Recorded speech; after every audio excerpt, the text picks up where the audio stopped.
10वां अध्याय। प्रणव एवं पंचाक्षर मंत्र की महत्ता। ब्रह्मा और विष्णु ने पूछा, प्रभो, सृष्टि आदि 5 कृत्यों के लक्षण क्या हैं? ये हम दोनों को बताइए। भगवान शिव बोले, मेरे कर्तव्यों को समझना अत्यंत गहन है, तथापि मैं कृपापूर्वक तुम्हें बता रहा हूँ।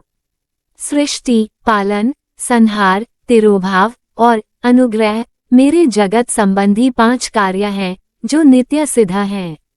संसार की रचना का आरंभ सृष्टि कहलाता है। मुझसे पालित होकर सृष्टि का सुस्थिर रहना उसका पालन है, उसका विनाश ही संहार है। प्राणों के उत्क्रमण को तिरोभाव कहते हैं। इन सब से छुटकारा मिल जाना ही मेरा अनुग्रह अर्थात मोक्ष है। ये मेरे 5 कृत्य हैं। सृष्टि आदि 4 कृत्य संसार का विस्तार करने वाले हैं। 5वां कृत्य मोक्ष का है। मेरे भक्तजन इन 5 कार्यों को 5 भूतों में देखते हैं। सृष्टि धरती पर, स्थिति जल में, संहार अग्नि में, तिरोभाव वायु में और अनुग्रह आकाश में स्थित है। पृथ्वी से सबकी सृष्टि होती है, जल से वृद्धि होती है, आग सबको जला देती है, वायु एक स्थान से दूसरे स्थान पर ले जाती है और आकाश सबको अनुग्रहित करता है। इन 5 कृत्यों का भार वहन करने के लिए ही मेरे 5 मुख हैं। 4 दिशाओं में 4 मुख और इनके बीच में 5वां मुख है। पुत्रों, तुम दोनों ने मुझे तपस्या से प्रसन्न कर सृष्टि और पालन 2 कार्य प्राप्त किए हैं।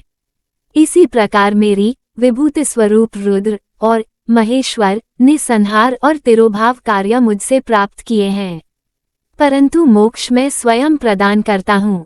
मैंने पूर्वकाल में अपने स्वरूपभूत मंत्र का उपदेश किया है, जो ओंकार रूप में प्रसिद्ध है। यह मंगलकारी मंत्र है। सर्वप्रथम मेरे मुख से ओंकार प्रकट हुआ, जो मेरे स्वरूप का बोध कराता है। इसका स्मरण निरंतर करने से मेरा ही सदा स्मरण होता है। मेरे उत्तरवर्ती मुख से अकार का, पश्चिम मुख से उकार का, दक्षिण मुख से मकार का, पूर्ववर्ती मुख से बिंदु का तथा मध्यवर्ती मुख से नाद का प्रकटीकरण हुआ है। इस प्रकार इन 5 अवयवों से ओंकार का विस्तार हुआ है। इन 5 अवयवों के एकाकार होने पर प्रणव ओम नामक अक्षर उत्पन्न हुआ। जगत में उत्पन्न सभी स्त्री पुरुष इस प्रणव मंत्र में व्याप्त हैं। यह मंत्र शिव शक्ति दोनों का बोधक है।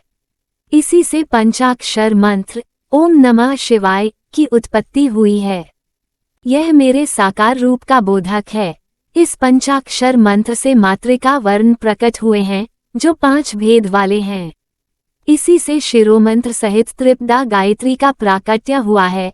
इस गायत्री से संपूर्ण वेद प्रकट हुए और उन वेदों से करोड़ों मंत्र निकले हैं। उन मंत्रों से विभिन्न कार्यों की सिद्धि होती है। इस पंचाक्षर प्रणव मंत्र से सभी मनोरथ पूर्ण होते हैं। इस मंत्र से भोग और मोक्ष दोनों प्राप्त होते हैं। नंदिकेश्वर कहते हैं, जगदम्बा उमा गौरी पार्वती के साथ बैठे महादेव ने उत्तरवर्ती मुख बैठे ब्रह्मा और विष्णु को पर्दा करने वाले वस्त्र से आच्छादित कर उनके मस्तक पर अपना हाथ रखकर धीरे धीरे उच्चारण कर उन्हें उत्तम मंत्र का उपदेश दिया। 3 बार मंत्र का उच्चारण करके भगवान शिव ने उन्हें शिष्यों के रूप में दीक्षा दी। गुरु दक्षिणा के रूप में दोनों ने अपने आप को समर्पित करते हुए दोनों हाथ जोड़कर उनके समीप खड़े हो जगत गुरु भगवान शिव की इस प्रकार स्तुति करने लगे। ब्रह्मा विष्णु बोले, प्रभो, आपके साकार और निराकार 2 रूप हैं। आप तेज से प्रकाशित हैं, आप सबके स्वामी हैं, आप सर्वात्मा को नमस्कार है। आप प्रणव मंत्र के बताने वाले हैं तथा आप ही प्रणव लिंग वाले हैं। सृष्टि, पालन, संहार, तिरोभाव और अनुग्रह आदि आपके ही कार्य हैं। आपके 5 मुख हैं, आप ही परमेश्वर हैं, आप सबकी आत्मा हैं, ब्रह्म हैं। आपके गुण और शक्तियां अनंत हैं। हम आपको नमस्कार करते हैं।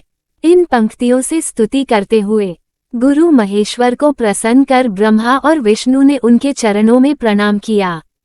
महेश्वर बोले, आर्द्रा नक्षत्र में चतुर्दशी को यदि इस प्रणव मंत्र का जप किया जाए तो यह अक्षय फल देने वाला है।